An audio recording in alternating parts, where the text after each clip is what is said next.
Les nouvelles constructions dans les quartiers habités inquiètent. Si elles sont synonymes de coupe d'arbres, de banalité architecturale et d'augmentation de la circulation, il n'y a pas de quoi s'étonner que la densification ait mauvaise presse. Et si la densification était le support à l'embellissement des quartiers, au verdissement des rues? Et si elle était un moyen d'améliorer la qualité de vie des résidents et même de leur santé?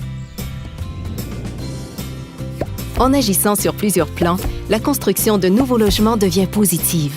Il est alors aisé de réduire ces impacts négatifs et, au contraire, d'améliorer les milieux de vie.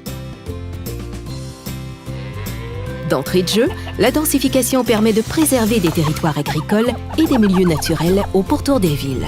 En se rapprochant des lieux d'emploi, des écoles et des commerces, elle réduit les distances de déplacement des résidents et, par le fait même, la pollution et les impacts sur la santé des déplacements motorisés.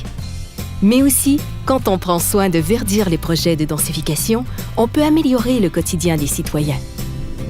Chaque promoteur a les moyens de faire sa part et chaque acheteur ou locataire peut choisir un logement où il fera bon vivre et qui fera le bonheur des voisins.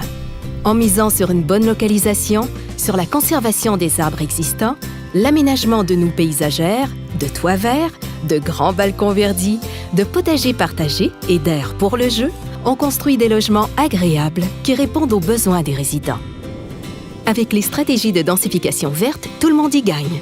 De l'amélioration de la qualité de l'air à la réduction des îlots de chaleur urbains et des troubles de santé associés, les résidents bénéficient d'un milieu attrayant et confortable qui favorise leur activité physique et le jeu à l'extérieur, leur bien-être physique et mental et plus globalement leur santé. Ces qualités assurent d'ailleurs aux promoteurs l'attractivité de leurs produits. De plus, chaque projet de densification est une source de revenus supplémentaires pour la municipalité qui peut réinvestir dans les quartiers et contribuer au verdissement à plus grande échelle.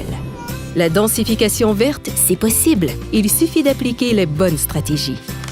Concepteurs, promoteurs et constructeurs peuvent s'inspirer des fiches de bonnes pratiques en densification verte pour améliorer leurs projets, favoriser l'acceptabilité sociale et offrir des logements attrayants et de qualité.